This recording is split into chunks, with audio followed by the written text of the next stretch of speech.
Hey everyone, I'm going to give you a gear tour of what I've got, what I'm using. We'll go through the guitars, my amp, and then the effects pedals and stuff. Hopefully it'll be useful for you, informative, and you can see what I kind of run through, and you know, you can have a look and see what I get some of the sounds from.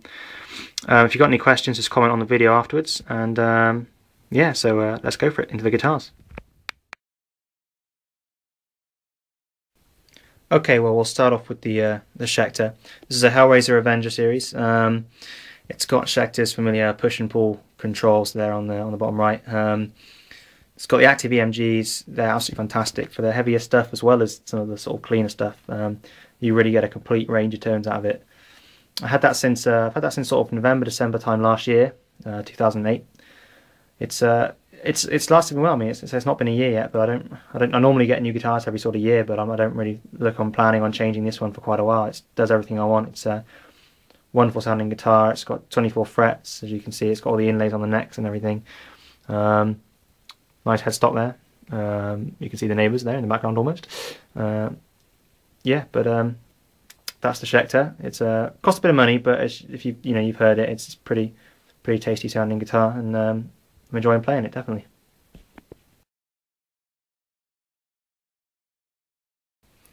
Lest we forget, last but not least, the Ibanez. You'll recognise this one, my trusty Ibanez SZ520QM. Brilliant guitar. Never planned on getting rid of it for the Schecter. I'll never get rid of this thing. It's fantastic. Great range of sounds out of it. Again, it's got Ibanez and Duncan crossbreed pickups in it. They're fantastic for the clean stuff as well. You know, it's just fantastic. Bit gutted that one of the bolts there on the bridge, if you can see it, is started to rust. It's rusted, so I'm a bit gutted about that. But yeah, it's got a nice tasty inlay there. Inlay's pretty cool on the 12th fret, so we like that.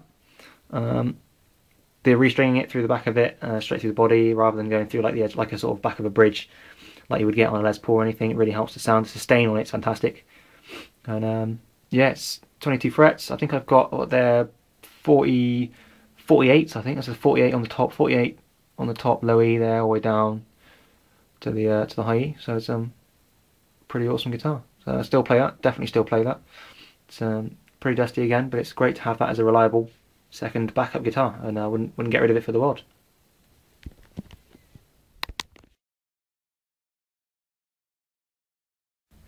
All right, well let's move on to the amp.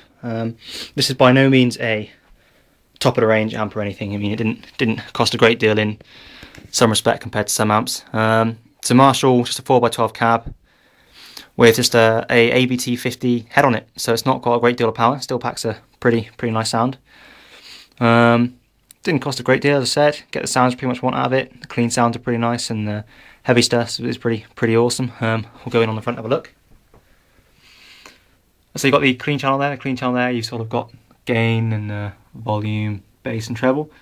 Anyone trying to work out some of the sounds, there you go. What are we looking at? 10 o'clock, 10 o'clock, 12 and 3 roughly there. On the overdrive channel there, you've got standard gain, volume, bass, middle, treble and reverb. Reverb's off on none, and you'll see why later on. The positions on the gain there, you're looking at about 10 o'clock, and then about 9, 12, what's about 11, 12, and that's some reverbs I said off. Don't use that, you'll see why later on, as I said. Standard controls pretty much. You've got a CD input there, headphone input there, and input for the actual guitar itself goes into is there, and you can see it's there. It's a 50H valve state preamp, pretty nice. ABT. On the back, if we just go around, let's be over the top. Don't know what you can and can't see. Standard sort of curl lead there at the back, curl lead power. You've got two inputs there for the outputs rather for the cabs. If you want to get two cabs and put them together, you can do. For the moment, for what I'm using, the one cab's fine. M8 outs, FX returns, FX sends. I don't use them at the moment. I go through the board. And a foot switch input there, which is great because I use the Marshall switch for that, which is works quite nicely. I say this hasn't let me down. I've had this for a long time as well. It's got some war wounds. You probably can't see them very well, but it's got some war wounds, but it's pretty awesome. And yeah, so that's pretty much my my amp I play through. Recommend it, but as I say, I hopefully one day do plan to upgrade it, change it, get possibly a DSL maybe. We'll see how that goes. But yeah, it's the amp. here's the fun one then, the pedal board. I will run through what I've got on there, and I'll also stick it through like a credits thing at the end of the video, so if you don't get any names or anything, you can see what they are. We'll go from pretty much the first input to the output. We'll go through and I'll just give you a quick rundown of what they are. The other thing that's pretty sad, I know I've covered a load of Alexa stuff. You know, pretty much I love their music. It's pretty awesome. But is if you've seen the picture, there's a picture of Dallas's pedal board available on the net, and Geo takes sort of I think 1 or 2 pedals. He's got a different Boss digi delay, and he's using a Telon Audio overdrive, which I just can't get in this country. The likeness between the two boards is pretty scary, but it's definitely, to get the sound, you know, it's just fantastic. So let's go through. Boss tuner, good old TU2 tuner there. You just need it. End of story. Going up to a noise suppressor there, NS2, kills any feedback. It's again, essential bit of kit. Got it from running there. It runs into this original Dunlop Croix de Bois. I know Dallas doesn't use one, but it's had it for years and years. It never lets me down. I still use it on the odd occasion. I've got the Marshall switch there. It's basically the one that changes me from the clean to the overdrive channel on the amp. So I've put that on there for ease of use, really. But out of the wah, it goes up into the Boss Super Chorus. I don't use too much, but it's good to have it there for some of the clean stuff. Give it depth. It's pretty awesome. This is one of the best purchases I've made for this board. I've seriously one of the best things I've ever bought. The Holy Grail reverb is just absolutely fantastic. If you want to get some of the sounds, some of the lead sounds on some of the stuff, sort of the Sons of Privilege stuff, a lot of the old self-titled stuff as well. You know, they're just drenched in this kind of reverb and delay and stuff. But this is absolutely brilliant. It's the Electro Harmonix Holy Grail reverb. Totally recommend getting one. So from there, it comes down to a delay. We got a Boss Digi delay, a DD6. I know there's a DD7 out now, I think, and a 20, but I've had the DD6 for a long time, and it's just never let me down. And it sounds beautiful. I've got it set, if you can see that, if my camera won't blur too much, which it probably will, because it's rubbish.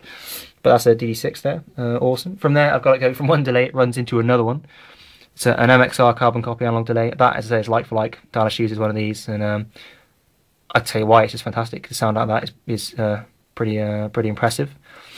Running from there, we run into this nice big huge delay modeler. It's a Line 6 DL4 configured at the moment like that. It sounds absolutely pretty awesome. It's just, again, essential bit of kit. Some of the sounds you get out of it are just absolutely brilliant.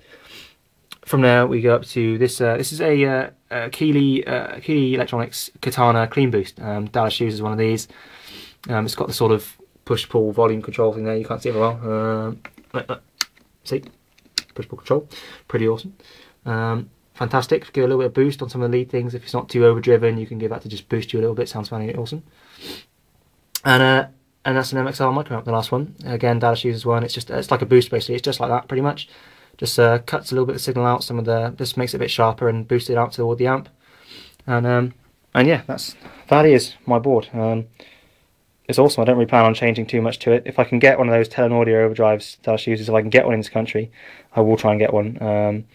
But I will definitely get one of those if I can find one. But yeah, so any questions, guys and girls, comment on the video and I'll get back to you when I can.